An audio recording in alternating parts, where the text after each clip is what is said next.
Namaskar friends, welcome to the new video of Budding Journalists. Now what is the topic for today? The topic for today is the effect or the effects of technology on language. In the previous video we discussed about English and some interesting aspects or interesting points about the English language. Today we will see what have been the effects of technology on any particular language or not any particular language for that matter. What are the effects of technology on language in general? Of course, we are again relating to the field of journalism and mass communication. So let us start with the first point. As it is very commonly said, nowadays message has become more important than language. Do you agree with me? Nowadays message has become reaching of a message.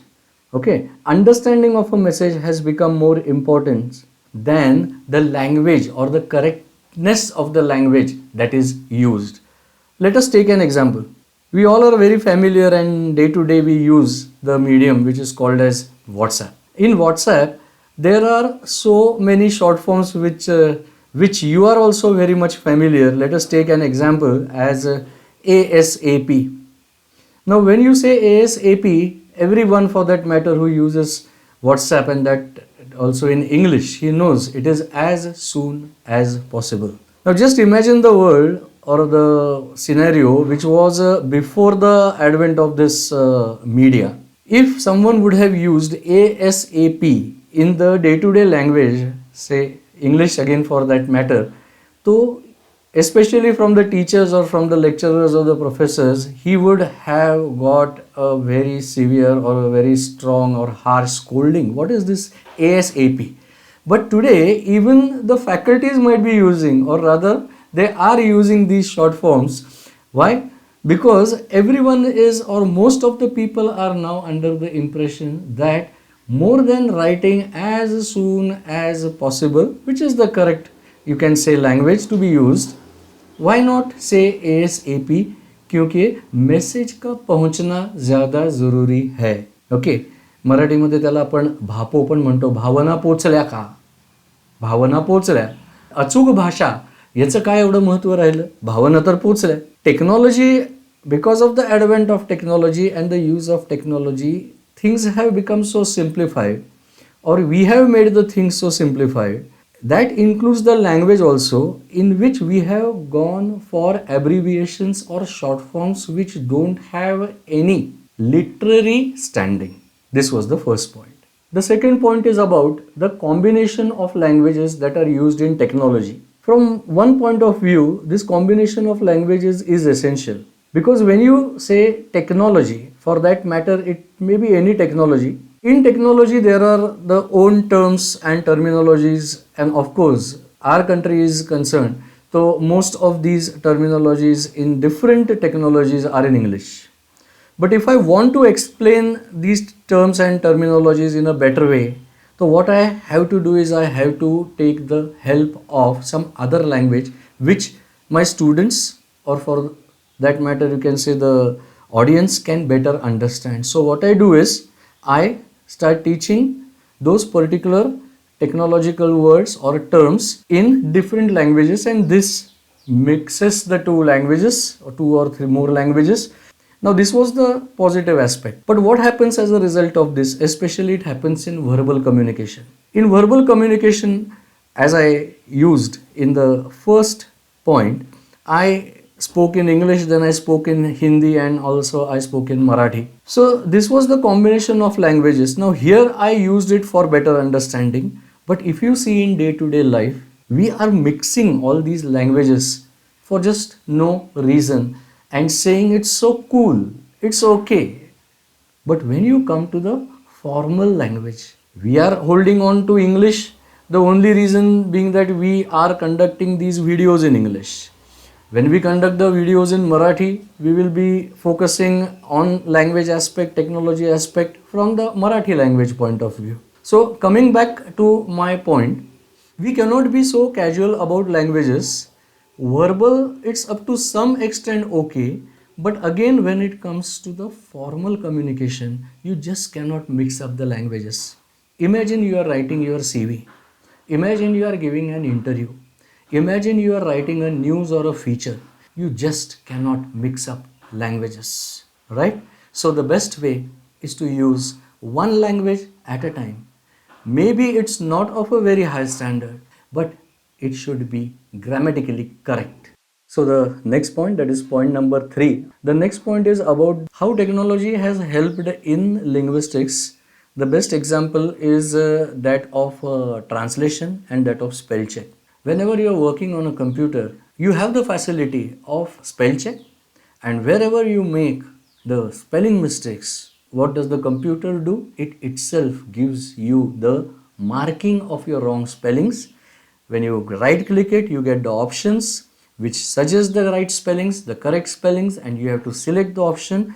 That is what you get as the benefit of technology for going towards a correct language. When I come to the other side of the coin, as I said, what happens is, even if you are not that accurate or not that good or not that grammatically correct about English, happens that it is taken as a casual thing कि क्या होता है, we have the machine to do the corrections. But when you say we have the machine to do the corrections, we should not forget one thing, that man is more important than machines. So it is we who should have the correct knowledge of the language before the computer. In the same point, as a sub point, I would like to cover the translation aspect of it. We are very much familiar with Google Translate. What we do is we put the entire paragraph or the page itself into that Google Translate, and it gives us the translation to any language. For that matter, there are more than 100 languages in which the Google translates for us. Google is one example.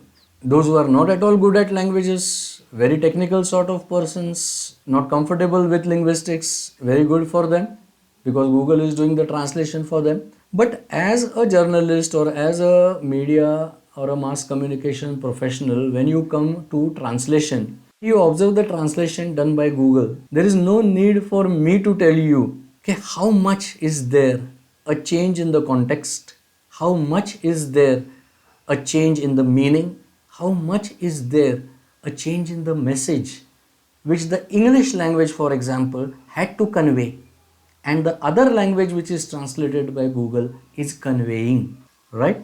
But if we are good at a particular language, and if we are good at that, do we need a Google translator? And even if we have a Google translator, what will happen? After the machine does the translation, it will be the man, that is we, who will be putting the things in the right order. Point number 4. We are always so thankful to technology, especially in the field of communication. And we are even more thankful to the social media, because we are connected from local to global. That gives rise to the term glocal, that is global and local. Why? For giving us a platform through which we can connect to the entire world. Let us take the example of social media for that matter. We also have to be very careful about the selection of words. One single word, one single sentence, you may not even mean to say that in that particular wrong sense, but you frame the words, you frame the sentence, you frame the lecture, or you frame the speech for that matter, and you communicate.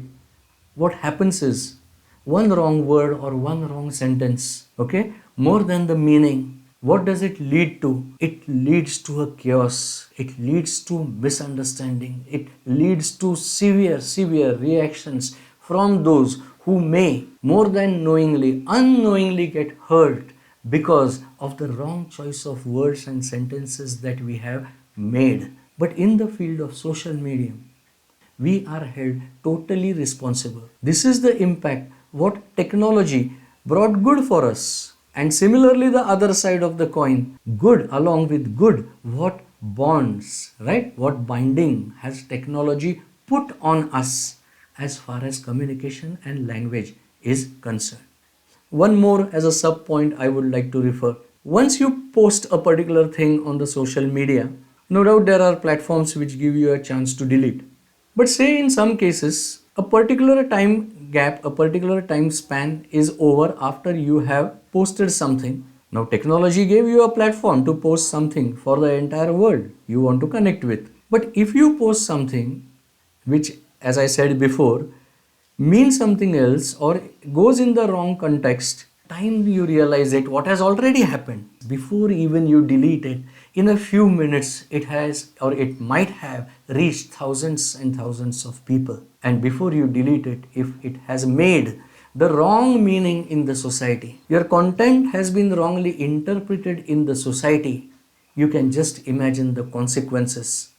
Many of us are very active on the social media. We have our DPs, we have our photographs. Many times it happens that we share something which is personal. It also happens that many times we keep on posting from our ideological or our inclination or our biased point of view. We keep on expressing ourselves. I'll give you an example. What happens because of this, if we are not aware of how we are implementing what benefits the technology has given us. Say there is a candidate and that candidate has given an interview for a particular post in a company. The interview did perfectly well and he was one of the selected guys.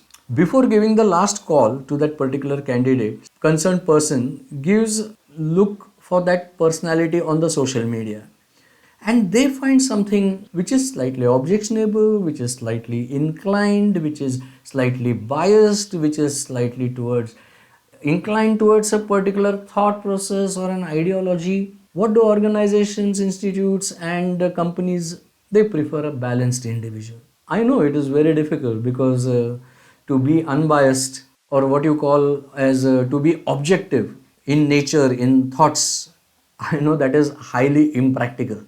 But when you are on social media, what is happening is your posts, your photographs, your information, your daily appearances on the social media, your expressions on the social media, what they have created in front of that individual as a company is your virtual image. We call it a virtual image. Now your practical image as a person, as a candidate, your physical image has already been selected. But when they refer to your virtual image, that is problematic or may prove problematic for the company. What happens is that virtual image totally cracks or totally crushes the success of what you physically, of what you practically in person had achieved. Just one impression of the virtual image can bring it absolutely down, because this professional world, as we call it, let me clarify one point. When I say professional, there are different dictionary meanings of professional, but when we say professional, it means who is a professional? The person who is having the skill set of that profession is called a professional. The people, the company, the organization are expecting such type of professional people with skill set, and not the people or the individuals which are inclined. Please don't misunderstand this, that you have to create your false virtual image. But when we, why I am like elaborating this particular example is because most of the audience who is listening or watching this particular video, I am sure he comes across this particular example at some stage of life. And returning back to my point of this particular video or the topic of this particular video, yes, technology has made an impact on the language, but you see that you are using technology as a tool. You are having a double-edged sword. Correct? So you have to handle this sword with care. So I wish you the best for making the best use of technology, as technology is helping us a lot in languages.